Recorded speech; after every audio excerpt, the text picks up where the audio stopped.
Hi, great people. My name is Lorenzo Nava, CEO of Rescogita, the startup grounded on social sustainability. And on this episode of the Sustainability Podcast series, we are going to talk about sustainability, inclusion, and diversity. So sit back, relax, and enjoy. Simply said, put people first, as stated by the United Nations Development Goals. And that translates as addressing the poor and vulnerable through social inclusion, which is done by empowering people, building resilient societies, cohesion and accountability, transparency and responsibility of institutions. Environmental and economic sustainability can't happen without addressing diversity and inclusion. And hold on to your seats now, just wait. This is actually good for business. Improves profits by increasing the quality of productivity, efficiency, and involvement in decision making, enhancing a more widespread sense of belonging. That is exactly the meaning of people first. It starts with accepting one simple truth: communities are diverse. And this is something to be embraced for the community itself to grow and to develop. And each community has that one unique voice which can be heard once. It is united and participated upon. This depends the resilience, benefit, and even survival of a community when facing challenges. Demographic growth, lack of resources, and climate crisis, of course. Unity and joint work make the community more resilient, from local to global. We may think of ourselves as humans as above nature. In ecosystems, the more biodiversity there is, the more that ecosystem is sustainable, as it is inclusive and harmonious with all its variables. Human communities work just exactly the same. The more diversity is embraced within a community, the more the community system is sustainable. The more conflict, exclusion, and marginalization we have, the more the community becomes dysfunctional and unable to reach its goals. Where equality is better promoted and protected, there we see more social cohesion. And the outcome of that is a sustainable approach applied to society, economy, and the environment. Whereas where this is absent, then both development and sustainability are heavily obstacled. Social sustainability has social inclusion and promotion of diversity as one of its pillars, as equality, education, and employment opportunities cannot happen without inclusive actions and policies. And an effect of proper investment in fostering inclusion and promoting diversity is actually economic growth. Sustainability goes hand in hand with equity because it is the seed to a world which can be more just and sustainable, as sometimes equity becomes synonymous to social sustainability. Equity, environment, economy. EEE, the triple E model. Though this is often forgotten or bypassed, and we lack measurable metrics concerning social sustainability and equity, although we have plenty concerning economic and environmental sustainability. Somehow, it seems harder to reach consensus on that pillar of sustainability when compared to the other two. Nonetheless, there is more or less consensus on a few aspects. A sustainable future can't exist without meaningful and real participation of all community members, be it local, a city, a tribe, or the whole world.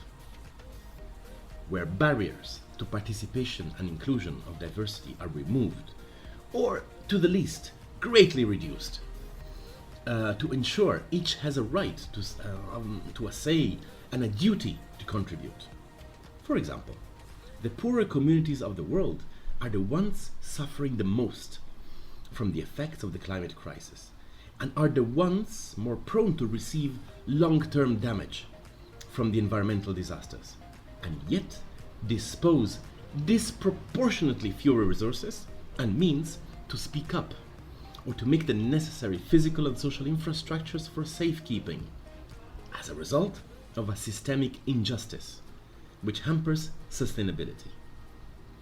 In our first article and podcast on sustainability, we mentioned that today's lifestyles and systems we live are unsustainable, and some of the damage has been done beyond repair.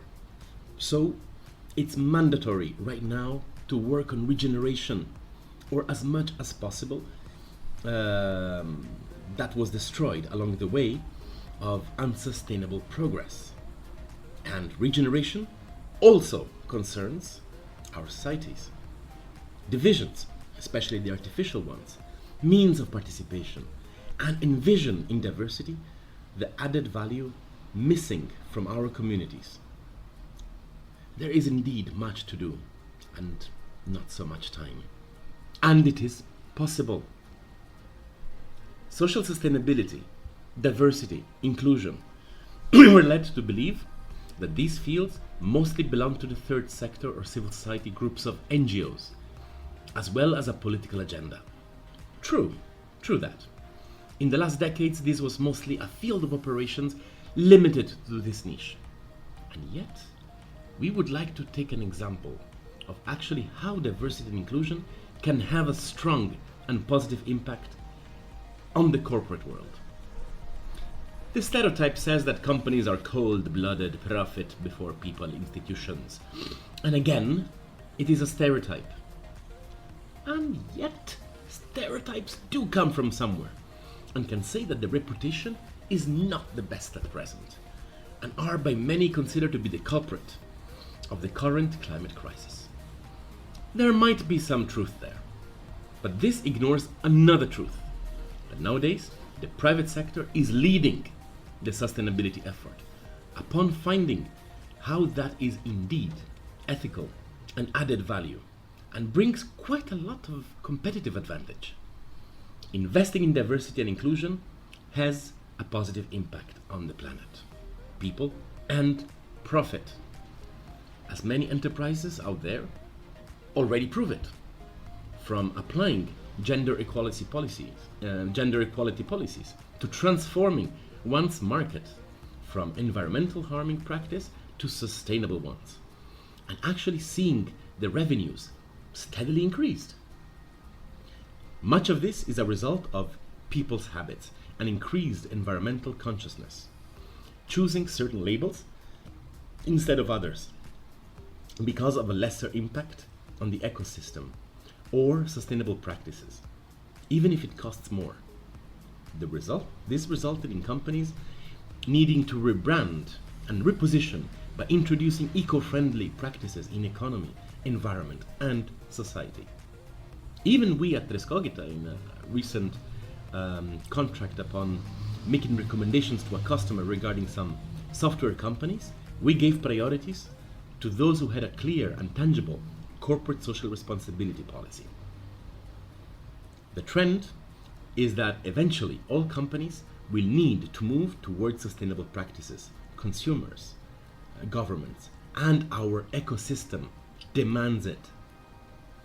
Besides the environmental and economic criteria that we mentioned before, there is a dawn of social criteria against which it is possible to measure the social sustainability of a company.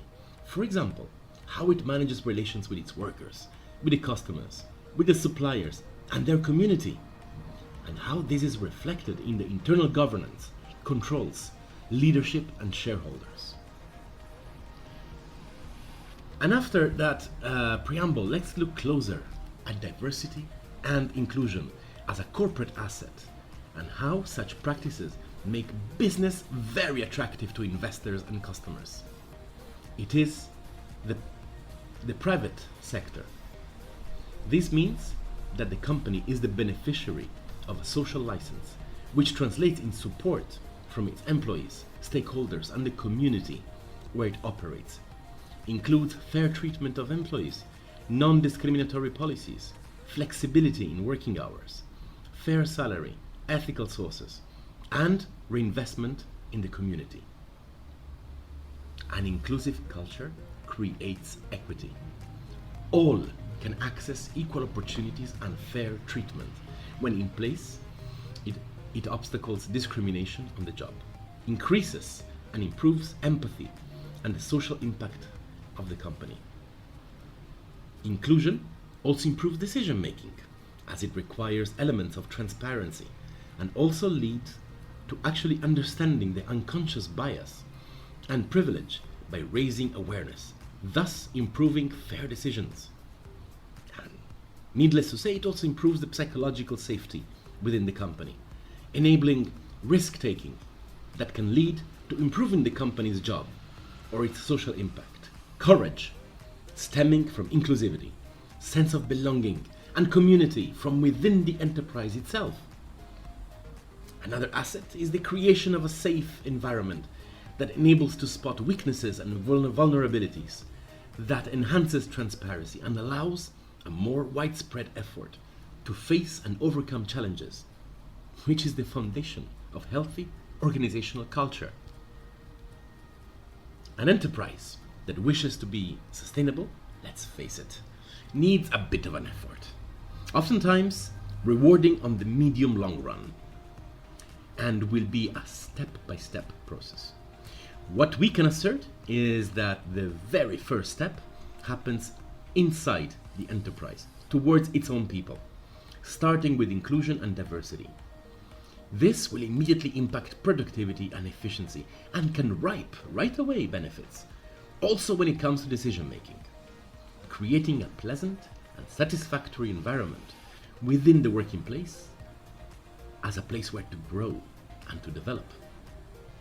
Once this step is accomplished, it will be so much easier to enact all the rest, up to the structural changes necessary to bring out a business of positive impact on itself and profits, on the customer, on the community, of belonging, and to the whole ecosystem. Thank you, and we hope you enjoyed this episode and looking forward to seeing you again in our next chapter to step by step uncover the meaning of sustainability and what it implies. Remember to follow us on Facebook and LinkedIn as Rescogita Path to Reality, and of course on our website www.rescogita.academy. And by all means, get in touch. We love feedback and interactions. So wherever you are now, please take very good care of yourself.